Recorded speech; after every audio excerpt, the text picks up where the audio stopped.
So it's Fabio with Patriots in the Fly. Today I showed you how to tie the Popsicle fly. I hope you enjoy the video. We'll see you next week. Okay, we're gonna tie the Popsicle fly. I already put hook on my vise. This is a 1645 size 4 salmon hook. You can tie this fly, I'm guessing, all the way to a size 2 and all the way down to a size 8. The other thing I was gonna point out, I put a little eraser over the hook point. These hooks are pretty sharp, so I didn't want to poke myself. So it should be a good tip for you. Then I'm going to use some orange thread. This is size 6/0. I don't know if you can see this, but this is the return wire and where it ends. I'm going to start that. My thread wraps right there. Just a few thread wraps to lock my thread in place, my tying thread in place. I'm going to cut that. For the next step, we're going to add some mylar tinsel. This is size medium, gold and silver. So this means that this tinsel has 2 sides to it. I'm going to cut, I don't know, 3 or 4 inches. And again, I don't know if you can see that through the video. The tinsel has 2 sides, gold and silver. I'm going to tie this with the gold side facing me. I'm going to tie it along the hook shank. And I'm going to stop about where the hook point is. I'm going to bring my thread backwards towards the eye of the hook. And then I'm going to palmer the tinsel along the hook shank, making overlapping wraps. Again, you should see the silver side showing.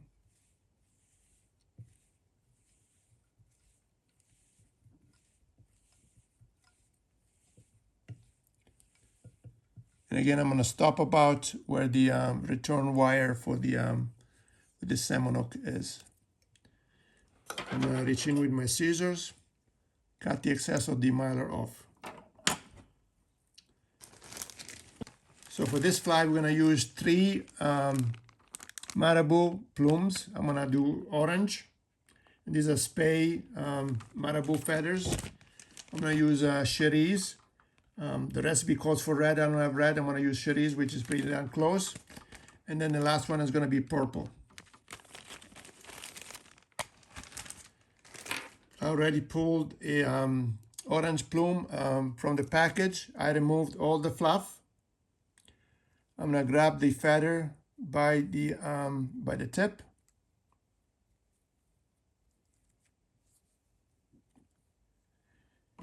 I'm going to cut a little triangle right there.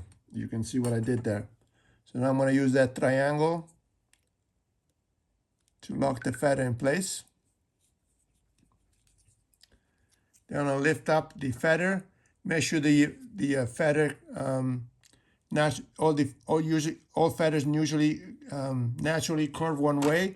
So we want the fibers to be curving backwards.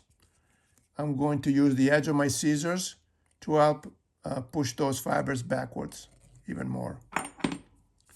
So now I'm going to grab all these feathers with my left hand fibers, and then I'm going to start palmering. And every time I make a turn, I'm going to push those fibers backwards.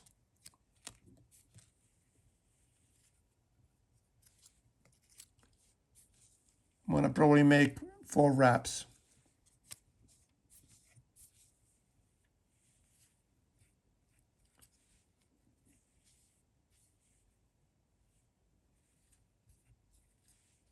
I'm going to lift it up, go with the thread,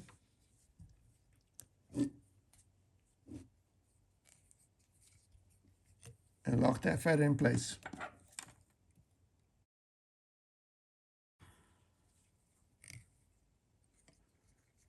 I'm going to go with my thread to lock all that in place.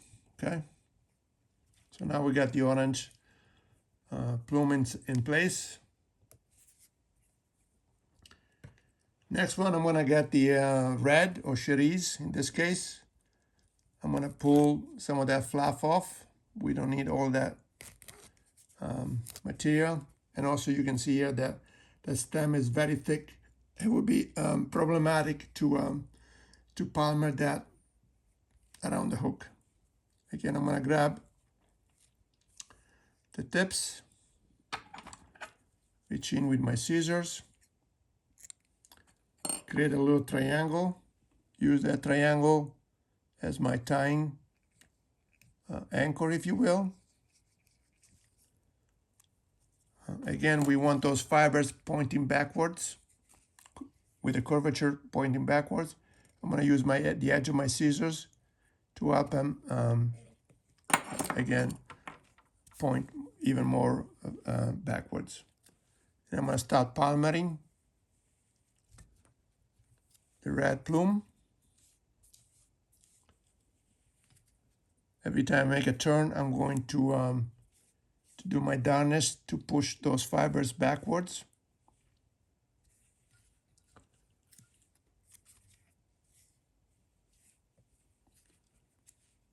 I'm going to lift it up, lift the stem up, and I'm going to go over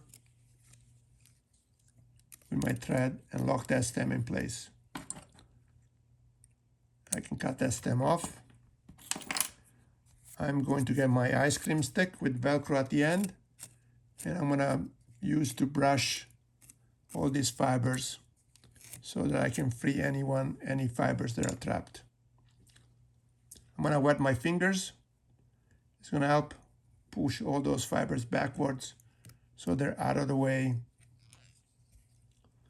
as much as possible. Now I'm going to get some crystal flash. This is in pearl. 3 or 4 strands.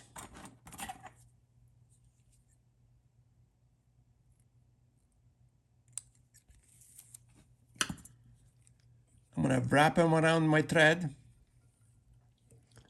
like so. I'm going to grab both ends. I'm going to lift them up and use the thread tension to position that bundle of crystal flash right over the hook shank.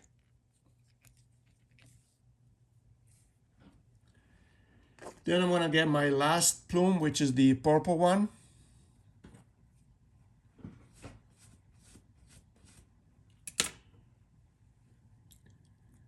Again, I'm going to remove some of the fluff off. I'm going to grab it by the tip, pull the fibers backwards.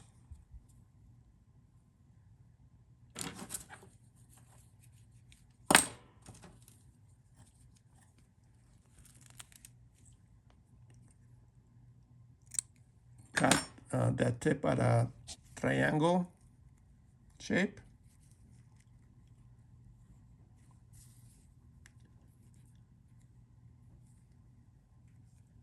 I'm going to use that little triangle to lock that feather in place. I'm going to lift the feather up, use the edge of my scissors to help bend some of those fibers backwards. I'm going to grab as many as I can with my left hand, push them backwards, and then I'm going to start palmering the feather.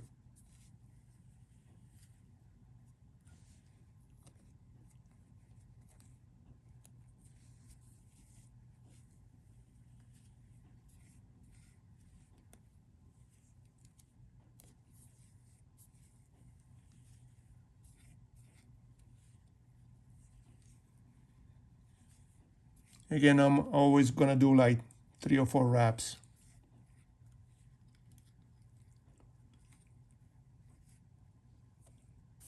And I'm going to use my thread to lock that stem in place, like so. Reach in with the scissors, cut that stem, and now I can complete the head of the fly and build an orange head here.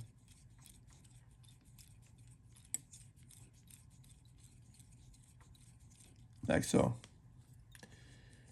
I'm gonna get my whip finisher.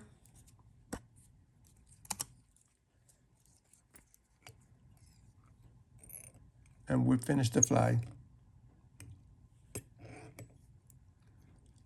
As always, I like to make a couple of whip finishing operations here. I can cut that thread off. I'm gonna get my little brush again and brush all these fibers. Make sure that I free any trapped fibers, and also I want to make sure that all these fibers blend with each other.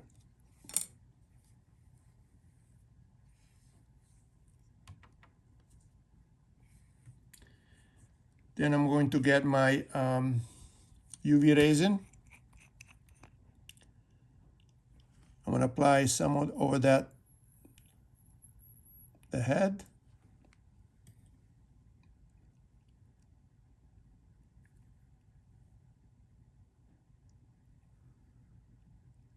Like so.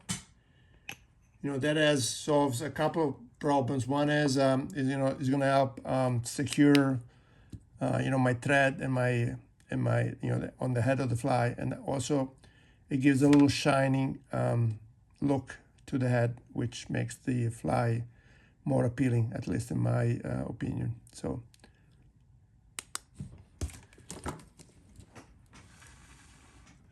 and there you have it, the popsicle. I can remove that pencil eraser. Again, be careful, these hooks are very sharp.